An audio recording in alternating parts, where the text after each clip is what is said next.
Hello from Liberal Ireland. Hope everybody's keeping well. 3rd of March 2019. Weather outside, lashing rain. Sorry, Paulie, don't forget to tell them it's actually starting to snow. Lashing snow, not lashing rain. Lashing snow, 5 o'clock PM, Dublin. That's right. And we have the technology now to actually show you. And we can go in and see it ourselves. And we don't have to listen to the clowns on your TV. Yeah. Ladies and gents, I've been following a guy in the UK, Mr. Robinson. A guy that's a right-wing activist for rights to do with censorship and freedom of speech. And I have to say, Tommy, well done. I take my hat off to you. I have to say, we need more people like that. Listen, he talks about religion. I don't do religion. Religion is just, it's too hard to try and discuss religion because there's too many religious parties, too many sectors, too much. We don't go down that road. What I do is I go in and I pull apart the bullshit that's been rammed down everybody's throat when they decide what they want you to see and when they want you to see it. You have to tie in dates, particular dates of things that happen. Like yesterday, we switch on the news. What's on the news all day? All day. Rerun on BBC, on Sky News, on RTE in Ireland, and all the radio stations. All day. It was like Ireland won the World Cup final when they were talking last night on 6 o'clock news all about SpaceX. They're all experts on it now, because there was nothing else to show anybody yesterday. If you looked at the Irish news, it was all rubbish. The best part of the news on 6 o'clock, RTE yesterday, was all about SpaceX. And all the little clown Irish reporter that's given all the information that she got from the internet, all about it, and decides that she's going to be a superstar today and jump up and down for the fools in RTE. That's right, if you're listening, clowns. That's right, yous are there now to be slated. And you are going to be slated as long as I have permission to do this video on a daily basis or whenever I do them. Okay, they mightn't be every day. But let me tell you something. When we were in school as children, yeah, we were told, the teacher would say, Paulie, draw the sky at night. So I was given a black piece of cardboard and chalks, different coloured chalks. And I remember I done the moon. Yeah. And I even put a rainbow in it because it was only small. And I never forget it because I was never good at art, never good at drawing. So I remember this big white piece of cardboard, the black piece of cardboard that was handed to me and all the different coloured chalks. And I put in the moon, white circle. And I used the white chalk and I just keep on tipping. I remember tipping the cardboard to make the stars. This is going back to when I was a child. Okay? Now, I've got the cameras here now that focuses into these stars all day. They're mad looking. They're weird looking. They look like bulbs, like bulbs that you light your house with. Okay? Now, you have to think about this for a minute. Right? Just think about this for a minute, okay? They hypnotise people into thinking that SpaceX went up into space, yeah, which is fair enough.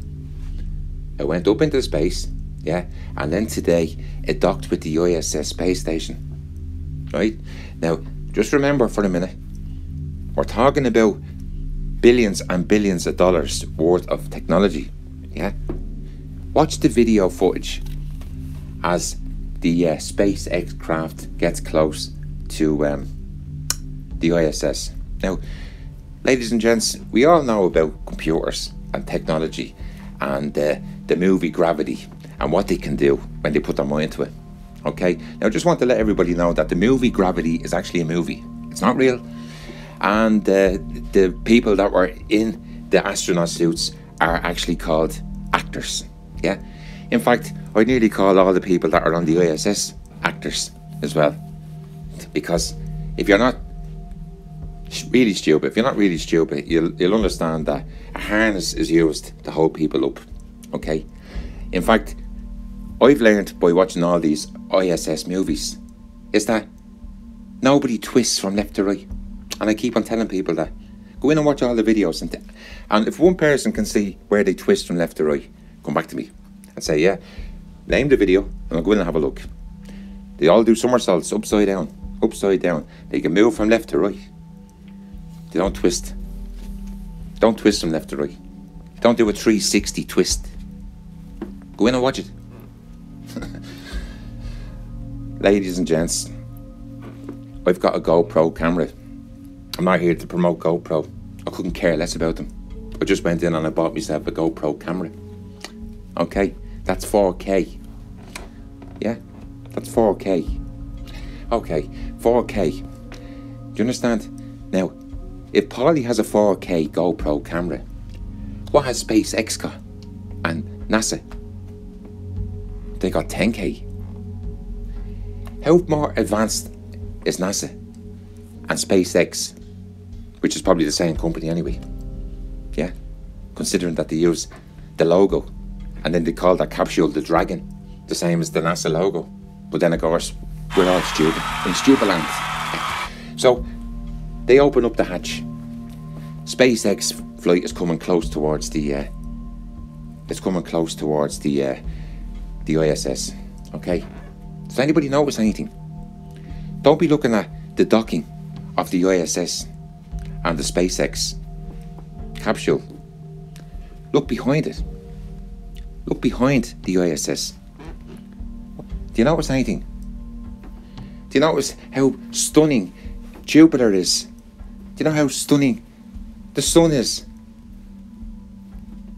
We never get to see the sun, do you notice that? We never get to see Jupiter or Mars. Yeah, or any of the planets or any of the stars. Only Earth. That's all. That's right. With all the technology. Oh, but we get sent back the photographs from the Hubble telescope. That's right. Funny, isn't it?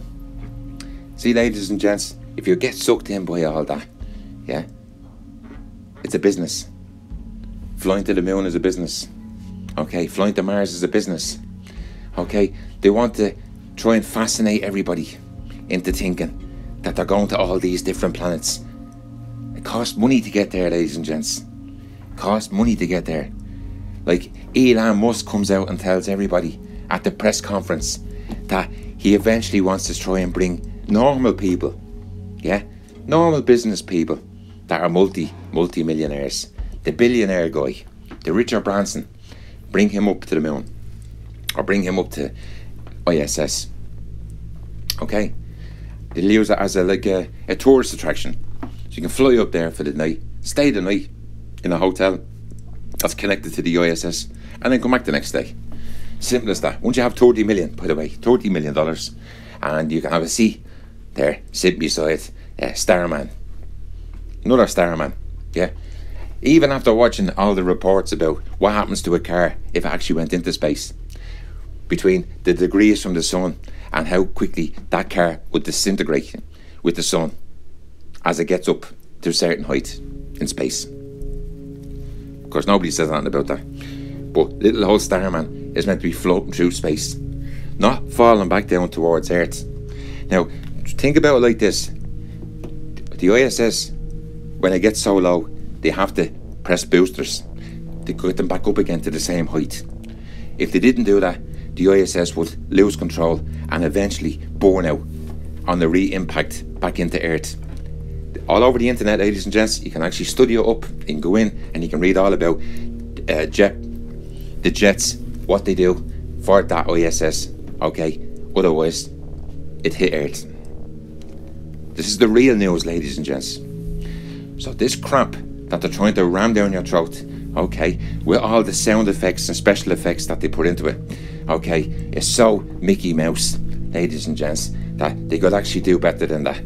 All the cheering in the background as the black girl, yeah, and the white guy that are doing the commentary from SpaceX. There's actually nobody in the background. Only a few people behind a piece of glass. Yeah, upstairs. if you look in the background. Go in and watch. Yeah. Where did he get the 80, 90,000 people screaming in the background? Bullshit, ladies and gents, with a capital B. Bullshit. But of course, all the little kids are watching with Mammy and Daddy yesterday, all fascinated, because that's what they want. They want you to be fascinated. Yeah. There's a 15-year-old girl being trained, actually, because she's going to be the first girl to go and live on Mars. She's training to go and live on Mars. She's going to be the first astronaut, the youngest at the moment, and she's going to be the first astronaut to go and live on Mars. Right? So they tell you that, and that's the end of it. Okay? It's up to you what you want to believe in. Okay? But ladies and gents, I'm going to leave it there. Sunday afternoon, that's my little rant. If you want to swallow the crap that they're trying to ram down your throat, okay, all about space, ladies and gents, and still nobody will look up.